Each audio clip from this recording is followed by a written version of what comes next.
Ние си го почнавме разговорот пред да бидат вклучени камерите. Во студио до мене е Лиljana Јовановска, екс-директорка на ПИО. Јовановска, ти благодарам што ја прифати мојата покана да зборуваме за оваа чувствителна тема, би рекол, во моментов. Добар ден и од мене, до вас и до гледачите, и со задоволство секогаш ќе бидам гостинка во вашата телевизија, во вашите емисии, и се во интерес на граѓаните да бидат информирани и запознаени што може повеќе и поточно. Како познавач на состојбите со ПИО, затоа и те повикав, веќе наголемо се зборува за зголемување на старосната граница за заминување во пензија. Кој бил вашиот став кога вие раководите со оваа институција, кој е ставот сега и колку е ова можно да се случи? Согласно позитивните законски прописи, граѓаните може да заминат во пензија во приватниот сектор со 64 години возраст, а жените може тоа да го направат и од 62 години. Зошто велам во приватниот сектор? Може, но не мора. Во приватниот сектор граѓаните може и сега да останат да работат до кога сакаат. Јас, кога бев директорка, имавме ситуации кога заминуваа во пензија на 77-8, дури имаше една ситуација некаде една приватна компанија која што имаа полесна, односно немаа физичка работа. Им дозволува работата, дејноста да работеа и некаде се пензионира околу пред полнење на 80 години, со тоа што и сите имаа платени придонеси на максимум и земаа максимални пензии.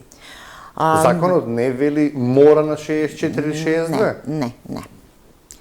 Законот вели дека треба на Тогаш може да се оди. Од 64 може.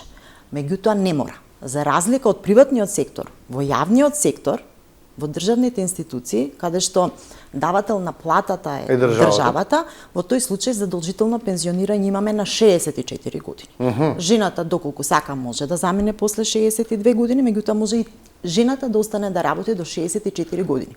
Во времето на владата на ДПМН, кога премиер беше Никола Груевски, тогаш имаше законски измени и во јавна администрација можеа да работат нашите сограѓани до 67 години, со тоа што само имаа обврска да најават до работодавачот, до директорот, до министерот, дека сакаат да останат на работа и следната година, за да може да се планира буџетот во делот на исплата на платите. Така да државата и да донесе законски измени, како што најавија дека граѓаните сами ќе може да одбираат дали ќе работат до 64 или повеќе, тоа е нешто што наликува на претходното законско решение во времето на ВМРО ДПМН, како што кажав, каде што јавната администрација можеше да бира да работи до 67 години. Во овој контекст, значи, се е добро кога се однесува на оние што не работат физичка и тешка работа. Ние знаеме дека градежните работници, текстилните работнички, индустријата, оние што работат со, не знам, метали, слично. Транспортниот сектор. Така, дека тие навистина се исцрпени, изнемоштени, не би можеле да работат повеќе. Возач да вози на 70 години. Ние и денес имаме професии каде што се уште работат, па дури некои не се ни пензионираат. Да. Имаме адвокати кои што работат на 70 и нешто години. Професори, доктори. Професори, така. Зборувам во оној дел кој што се во, пак ќе кажам, приватниот сектор, некаде што државата е работодавач, некаде што државата од буџетски средства дава плата. Но, нели, малце мене ми е целата ситуација нелогична. Ние велиме му дозволуваме на пензионерот, ќе му дозволиме, односно на граѓанинот, да не се пензионира на 64, туку да одбере понатаму до колку би сакал да работи. Па нели со законот сега им дозволивме на пензионерите да работат. Има законски измени како што е дозволено да се мене ми е подобро да земам пензија и да работам дополнително. Да, некој хонорар. Да, отколку да речеме да работам задолжително до 67-8 години. Мене ова повеќе ми наликува на тоа дека владата се подготвува да ја зголеми старосната граница за пензионирање. Две реакции видов по социјални мрежи во јавноста, едните кои што стравуваат дека ќе бидат на некој начин заробени на работното место и нема да може да ги уживаат оние придобивки од пензиските денови кои што за нели како што се Затоа вели цел сите се живот бориме, работам, работиме, така. за да одмарам кога ќе бидам во онаа трета доба од животот, а други пак велат подобро да работам, ќе имам повисока плата отколку што ќе добијам пензија. Сега сакам да прашам околу ризиците.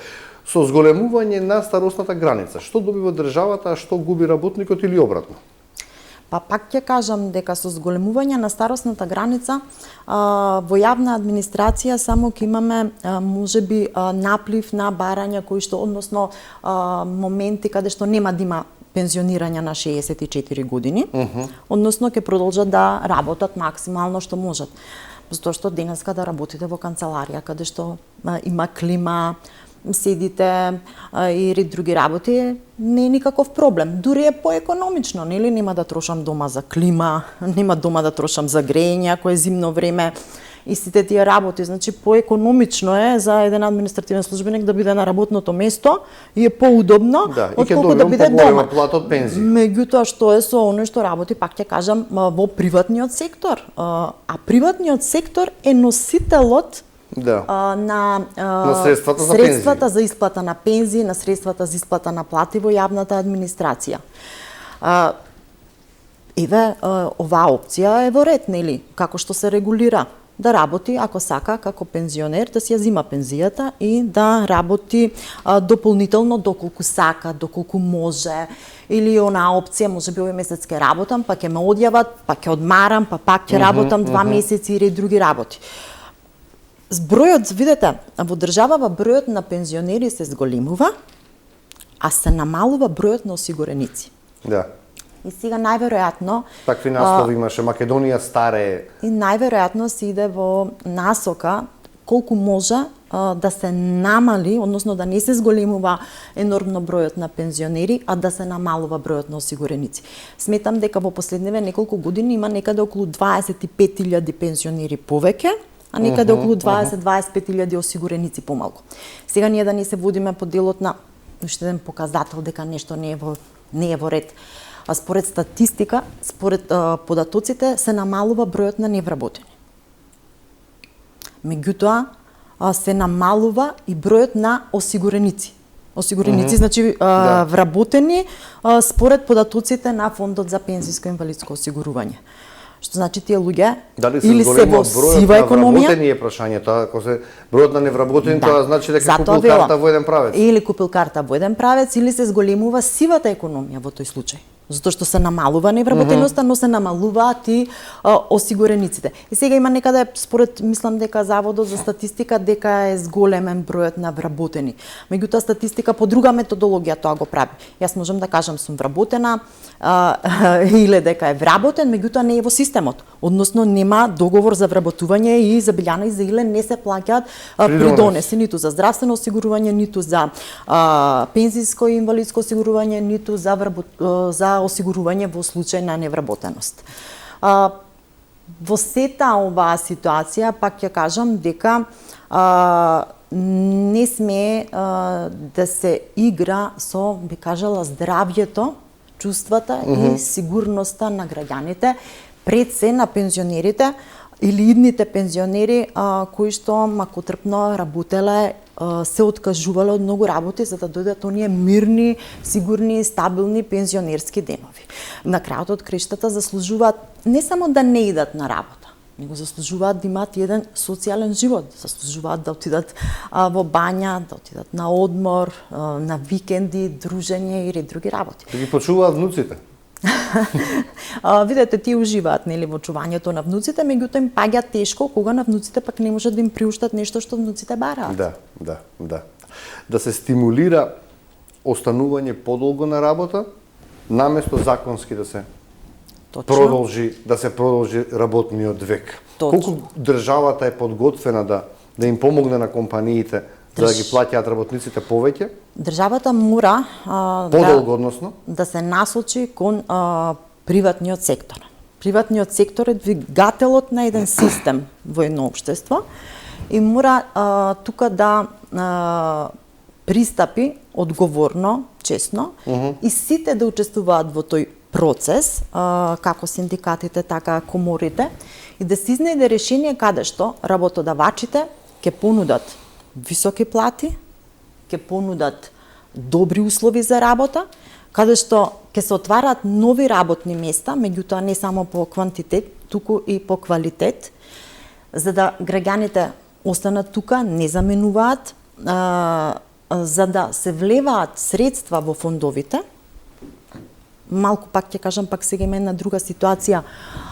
Еден од буџетите кој што беше потенцијално поддршка за приватниот сектор и за отварање на нови работни места, сега знаеме дека се намали на многу малку.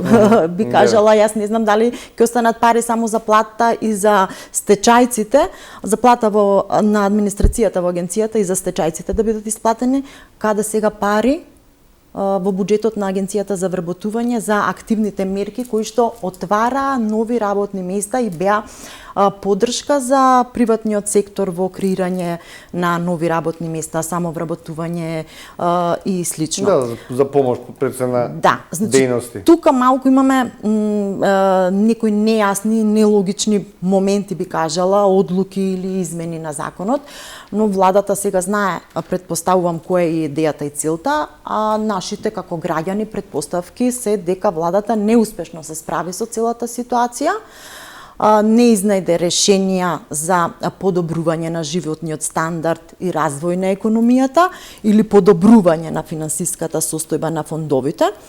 Туку еве еден фонд, да речеме, сепак и Агенцијата за вработување е со само финансирање и платата, и активните мерки, и стечајците се плаќаше од приходот кој што го добиваше преку придонесот за вработување во случај на за придонесот во случај на невработеност, а сега тоа се намали. Прашање е зошто, ако не можеме да успееме да го осамостоиме фондот за пензиско, сега го уништуваме фондот на Агенцијата за вработување, кој што навистина беше поддршка за невработените лица и за компаниите кои што вработуваа активни баратели на работа.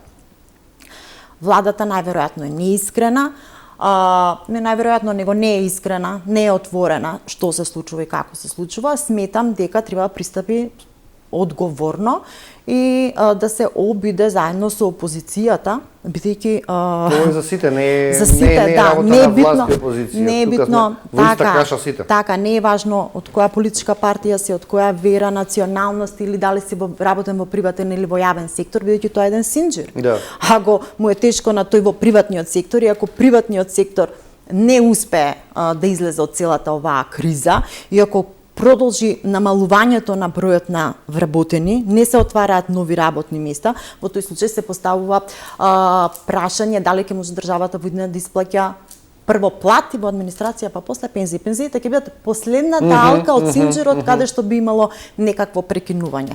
Сметам дека мора сите заедно, сите чинители во државата, отворено, со отворени карти, да разговараат каква е ситуацијата во државата и да се најде заедничко решение, без да се префрламе вина и без да играме со скриени карти или џокери во последните 7.000 денари што ги добија пензионерите како бонус од државата. Направи турбуленција во ПИОМ, што мислите? Не. А зошто не? Затоа што последните 7.000 денари е најмалку што добија пензионерите. Тие требаше да добијат многу повеќе. Што сакам да кажам? Еве 2026 ќе ја земам како пример. Јас сум правник по вокација, нели? Магистер сум по менаџмент на човечки ресурси, меѓутоа еве малку математика, статистика не ми е најдобра работа, меѓутоа како прашалници, тоа експертите ќе го кажат.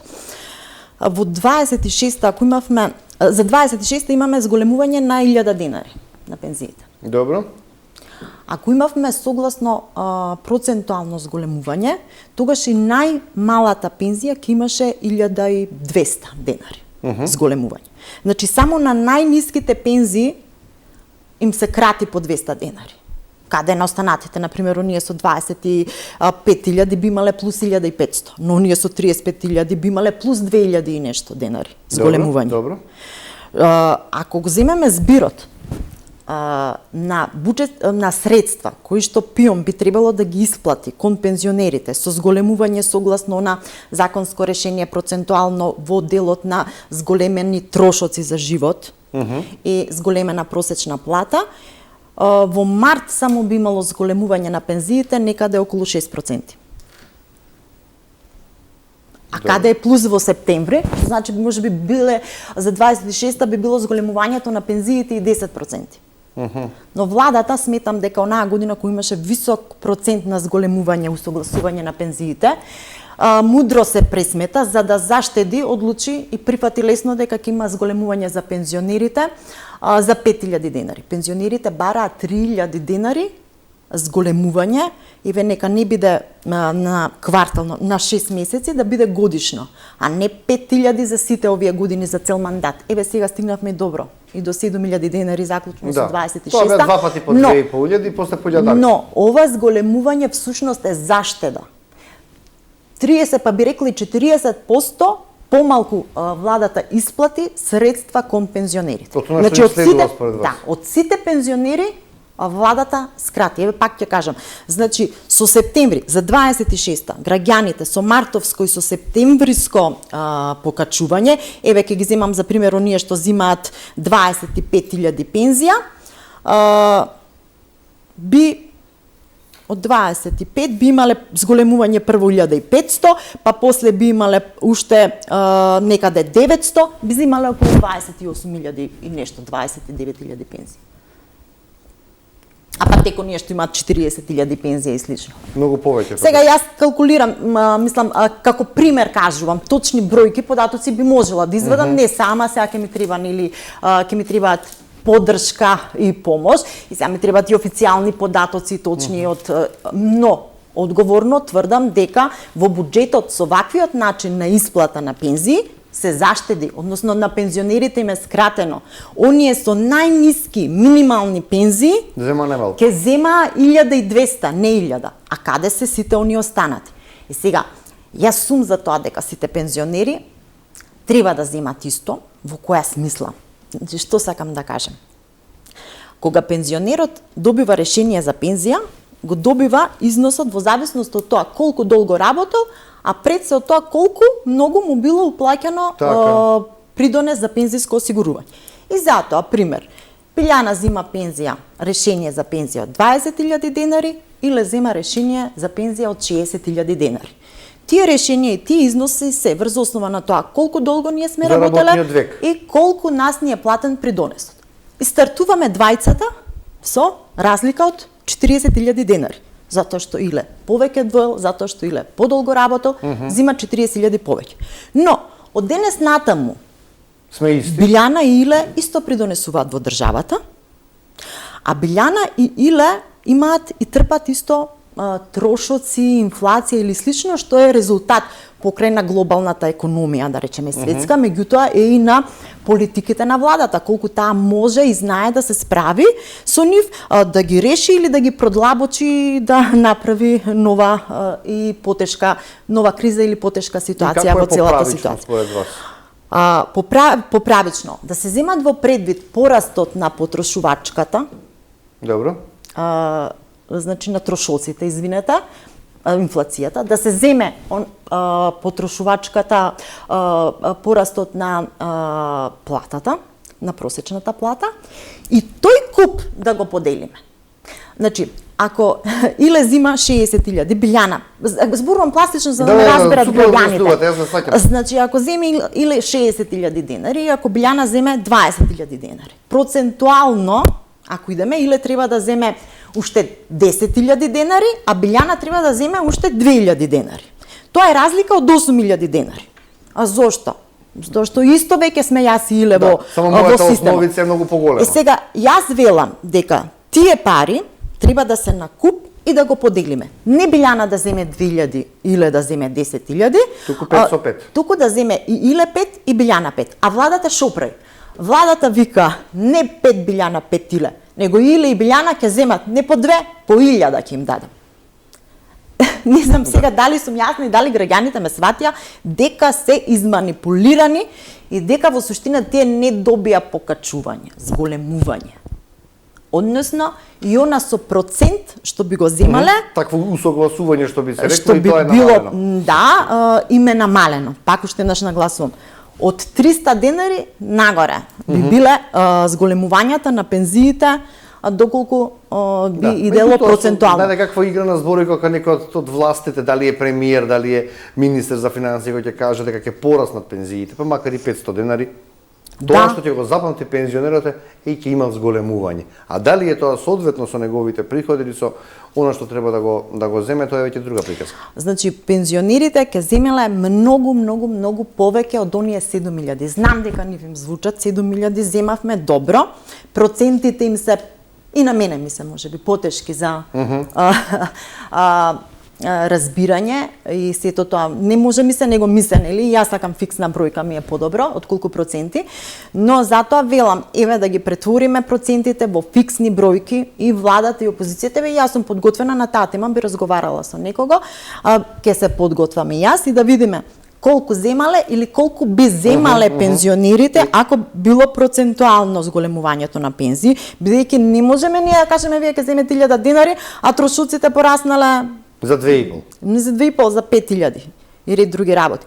Пак ќе кажам, јас не се повлекувам од ставот, иако мене, да речеме, многу ми замеруваат, велам дека треба линеарно. Но кажав како линеарно. Ако се земат во предвид параметрите, со инфлацијата, со порастот на просечната плата, тој куп да се подели подеднакво. Значи, не да им се подели по 1000 денари, него сега требаше да им се подели по 4 или по 5.000 денари.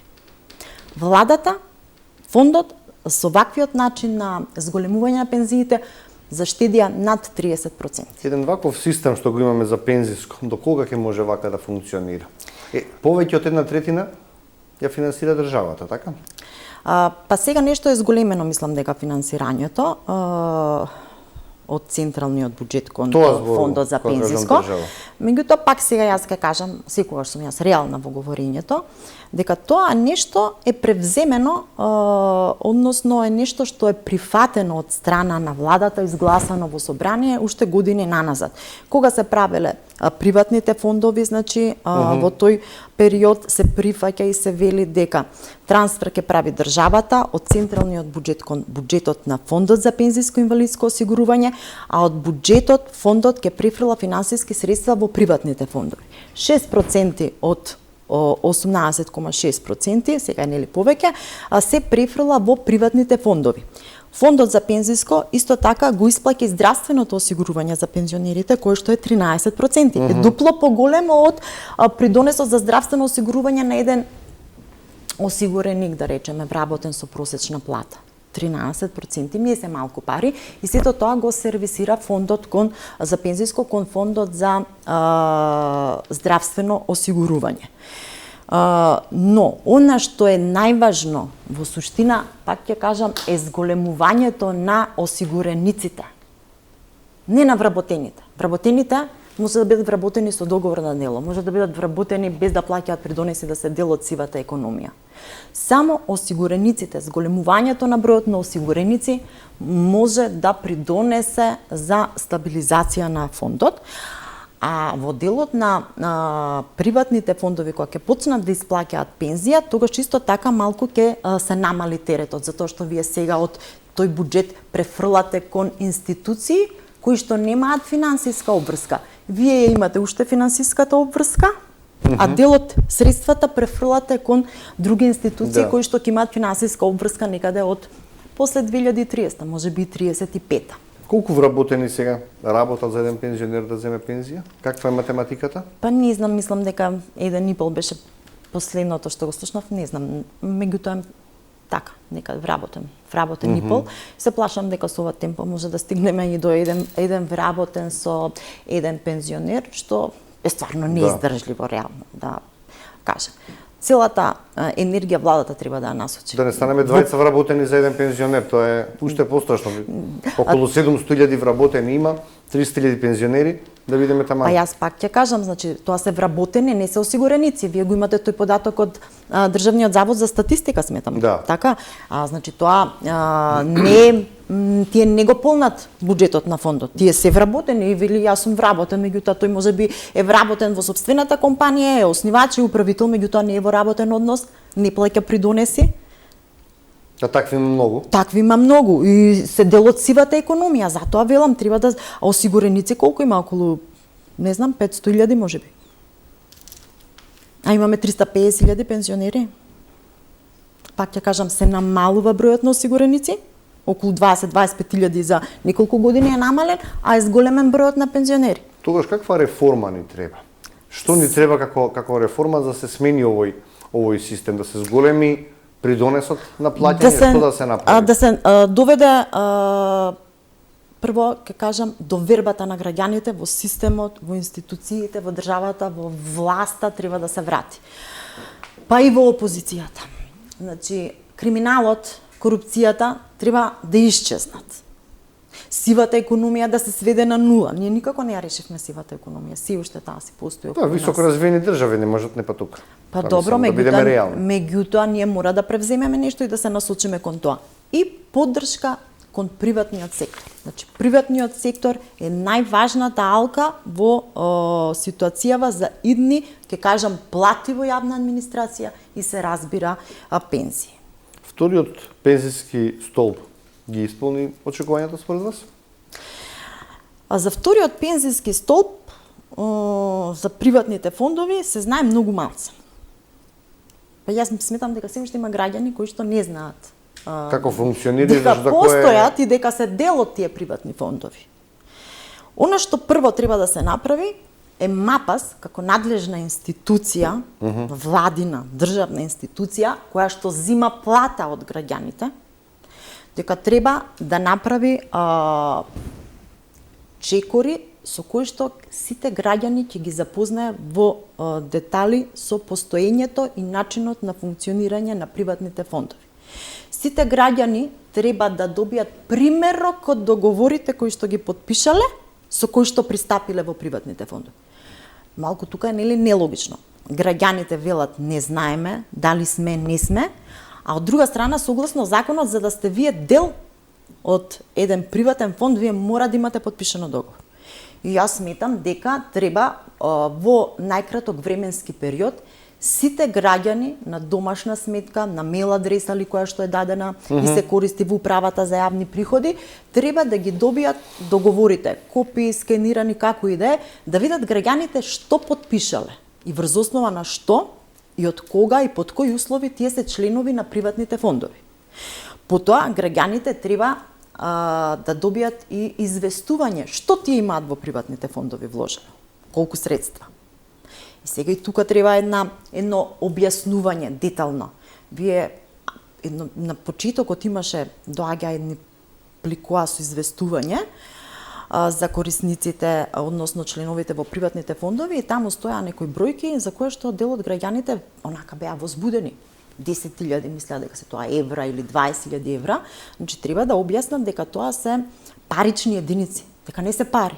Дека тие 10.000 треба да се чита тој извештај. 10.000 парични единици се можеби 1.000 евра или 2.000 евра. Значи треба да објаснат повеќе едукација. Повеќе едукација и да кажат точно колку пари секој месец одат во приватните фондови, еве во проценти рековме 6%, колку е тоа на годишно ниво и каде се тие пари. Идејата првично кој ги оплодува? Така е, првично беше идејата тие пари да се размножуваат. Значи да биде нешто кој ги оставам во банка со камата. Да. И после како инвестициски фонд. Кој ги користи тие пари? Каде се инвестирани? Колку е добиено за тие пари во овие изминати години? Ние имаме сега 3 приватни фонда. Така. И тие приватни фондови не ги чуваат парите, него имаат чувари на парите. Условно кажано, еве пример имаме Сава осигурување е еден од фондовите. Чувар на парите на членовите во Сава осигурување е Тутунска банка. После имавме Винер осигурување, мислам дека, еве извинете, имаме Триглав осигурување, чувар на средствата од Триглав осигурување, членовите во приватниот фонд Триглав осигурување, чувар е Комерцијална банка И имаме КБ, приватен фонд, оние што членуваат во КБ, приватниот фонд, парите ги чува Шпарка се банка, така се вели, нели, во така е тоа замислено. Меѓутоа, што е со тие пари? Каде се тие пари? Колку се множат? Кој ги користи? Зашто ги користи? Многу малку информации во јавност. Многу малку, многу нејасни информации за граѓаните, без разлика, ќе кажам, и на образованието. И за мене, иако бев една година таму, навлего во таа тема, меѓутоа за една година вие можете да навлезете некогаш, и пошто многу навлегувате во одредени ситуации, сте пречка, па подобро е да не бидете таму каде што сте, ако многу прашувате. Да, колку знаете, доволно вие. Да. И сметам дека јас ја отворив таа тема и многу често зборував за тоа дека треба да почнеме со едукација и информација точна и прецизна на граѓаните што се случува со нивните пари кои што треба да значат нивна иднина.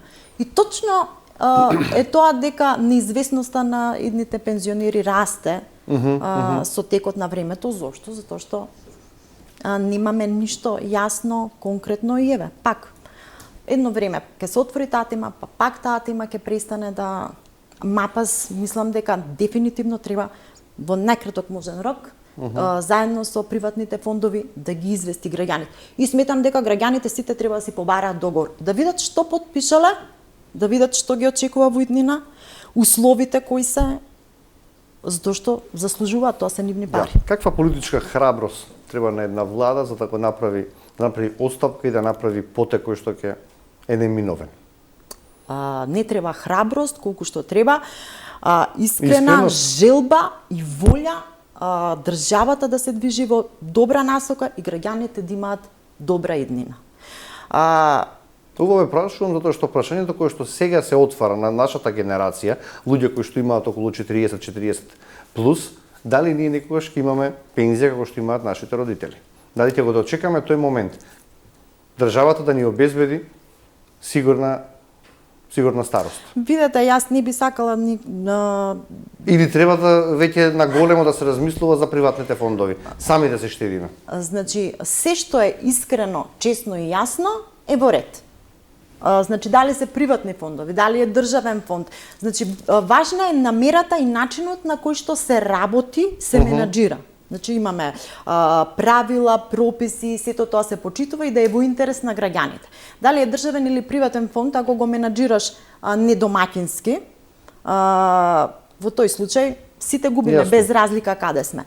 Имаме ситуации, не дај Боже, на криза, се сеќаваме на периодот кога нашите родители беа пред пензионирање и слично, и тие беа во некоја неизвестност, меѓутоа пак ќе кажам, пензискиот фонд е според мене последната институција која што во државата би се соочила со немање на средства. Пред би било лошо за вработините кои што земаат плата од јавната администрација. Бидејќи исто е, тоа е буџетот, дел иде во... Од лево десен джеб. Да, значи, колку толку приватниот сектор ќе го наполни фондот за пензии ќе има, меѓутоа чисто од буџетот идат средства за плата за администрација, тој момент според мене е малку потежок. Само добро менаџирање, искреност и честност доведува до резултати. Пак ќе кажам, дали е приватен фонд, дали е државен фонд, дали ќе се комбинира, тука не е спорно. Имаме секакви модели во светот. Имаме каде што има само приватни фондови, каде што има комбинирани, има само државни фондови, се уште. Битна е намерата на власта. Битно е што ќе се стави на хартија, како ќе се регулира, која е намерата и како ќе се контролира. Не е спорно што имаме приватни фондови, спорно е што ние не знаеме што со средствата, како со средствата, не добиваме извештаи, ги немаме ни договорите. Јас не знам дали некој има примерок од договорот. Дали вие имате примерок од договорот? Не. Така, и јас немам примерок од договорот за членство во приватен фонд. А веќе не сум видела, пак ќе кажам, пред 10 на 15 години знаеа да пуштат од време на време или еден допис за тие парични единици, а веќе такво нешто нема.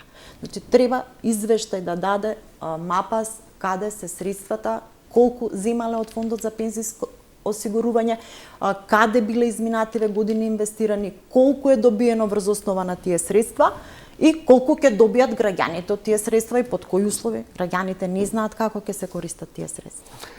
Имав уште неколку политички прашања, но во интерес на времето и за другите гости, едно ќе ве прашам само, за да окружиме овој наш разговор како учесник во политичката сцена на Македонија. Сега најактуелно е изборниот законник, сакам едно видување, како вие гледате на сето тоа? Како председател на помала политичка партија и партија која што е во опозиција, сметам дека прво треба да се реши оно што го ветуваат, а не сакаат да го реализираат големите политички партии, дека треба да има една изборна единица во нашата Македонија и да им се даде шанса на сите. И гласот е глас, не може некаде да имаме пратеник со 6000 гласови во некоја изборна единица, а во некоја изборна единица имаме пратеник со 12000 гласови. Пример, во единица треба 12000 гласови за вториот пратеник да влезе, во шеската веќе со 7-8 000 имате вие втор. Сигурно. Имате два пратеника. Така да тоа е прво што треба да го реализираат, исполнат големите политички партии. Околу финансирањето? Околу финансирањето ние немаме финансии. Значи, еве, да речеме, во делот на кампањата што се водеше, ние подпишавме договори за платена политичка програма во на социјалните медиуми, телевизија и радија, некаде беше околу 30 или 35.000 денари. Само за да платиме кон институциите кои што би го емитувале спотот. А каде е спотот, треба да се сними, треба ред други работи предходно, па после да се емитува. Како и да е, во тој дел исто така треба да има промени. Во делот претпоставувам исто е прашањето за гласање на диаспората. Па тие се трите моменти што се вртат веќе 2 недели. Ние прво треба да дефинираме што е тоа диаспора. Дали диаспората е оние што заминале пред 2-3 години затоа што имаат кредити тука, останале без работа и не можат да ги платат, или е диаспора кој што 35 години живее во Австралија, што од Втората светска војна се таму и сега треба да гласа снаата која што има државјанство македонско, има право да гласа, има пасош, но не знае Македонија каде е ни на карта и не дошла во Македонија. Значи, прво, јас немам проблем да гласаат нашите сограѓани што заминале во странство. Моето семејство е во странство. Јас имам сестра која што живее во странство со нејзиниот син, со неговите деца, имам само една сестра. И далеко од тоа дека јас не сакам таа да гласа.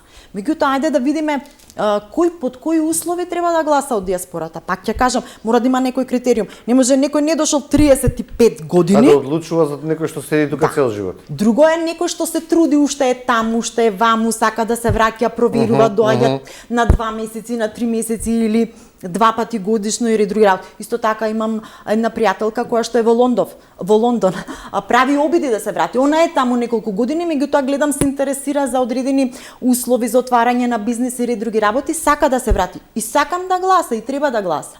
Меѓутоа, еве на едни, да речеме, познаници, снаата има документи, по правило би требало да гласа, меѓутоа нивната сна никогаш не дојде на тука и нема намера ни да дојде. Синот доаѓа во овие 4... Никогаш не би гласала и ако има можност. Зошто би гласала? А може би гласала затоа што принцип знаете како е многу интересно ВМРО. Мислам дека во странство само тоа не прават разлика помеѓу политичките партии, програмите или нешто слично. Мислам дека она ВМРО знамето на Виргина или други работи. Знаете како е кај нас патриотизмот како се покажува најчесто? Со $2, знам. Не, одиме, почнуваме со заветна и ја излези Ѓурѓо, затоа што сме патриоти и ВМРО-вци, а после продолжуваме 90% од времето со турбофолк српска музика. Патриот на Значи, да не се лажеме. Прво да се дефинира која диаспора треба да гласа, а се разбира ќе си дојде. Ако таа диаспора доаѓа 2 пати, 3 пати годишно, треба да гласа, или еве еднаш годишно треба да гласа, посебно ако има одреден член во семејството тука. Ако придонесува некако во државата, да, неспорно е дека треба да гласа, меѓутоа и ќе си дојдат да си гласаат, па и не се толку скапи картите, нели, им ќе дојдат ќе видат фамилијата, им ќе потрошат некој денар, им ќе гласаат. Јас затоа што немам доверба како тие би гласале електронски. Да, искрена да бидам, во тој дел навистина немам доверба. Не дека не може, меѓутоа Пак еве се уште Тоа си е ваше мислење, Да, така е. тоа е мое мислење, имаме нерасчистени моменти и ситуации. И би сакала да кажам уште нешто, дека треба да се направат реформи големи. Јас ги почнав, не знам до каде се што се, меѓутоа мислам дека некаде 50 проекти за дигитализација, она што исто така ги мачи граѓаните, пензионерите, што не знаат како им се пресметува пензијата. Значи добиваат решение на одреден износ, меѓутоа не добиваат калкулација. Она што треба потхитно да се направи, и беше моја идеја на колегите тогаш, беше ставена и на хартија, е дека со електронско поднесување на барање ќе се добие електронски решение за пензија и ќе се добие калкулатор, значи ќе се добие и листа и калкулатор како е пресметана пензијата, како е дојдено до тој износ. Човекот да не остане без пензија, првично идејата, не да чека по 2, 3, 4, 5 месеци пензија, што прави тој тие 3 месеци, што ќе јаде? Зашто или ќе чека од децата малце или не е вкусно? Ќе добие, па си има начин, механизам на жалба, на корекција, на решение, на дополна, на документи и слично. Значи, прво и основно е, го намалуваме тука моментот на човечко влијание, човечки фактор, не знам, субјективно одлучување. Онлайн поднесуваме барање, онлайн добиваме решение. ПИОМ има база на податоци, поврзана е со Агенција за вработување, со другите институции, значи може електронски да го добие решението. Да се полни софтверот. Да, но многу е важно дека тие треба како граѓани заслужуваат да добијат и пресметка, калкулатор во прилог на решението. Значи, да знаат на што се. Па не знаат луѓето како реално е дојден до износот кој што стои во решението за пензија. Јовановска, морам тука да ви се заблагодарам. Можеме да тераме уште еден час. Вие сте соговорник кој што е подготвена повеќе теми, како ова за ПИОМ, како за политиката, меѓутоа да им дадеме простори на другите гости. Морам да ви се заблагодарам тука, па во следна прилика ќе го продолжиме разговорот. Ви благодарам и јас на вас, им благодарам на граѓаните, им посакувам убави летни денови и лесно справување со горештините. Благодарам уште еднаш. Почитувани, овде правиме една кратка пауза, па продолжуваме со емисијата.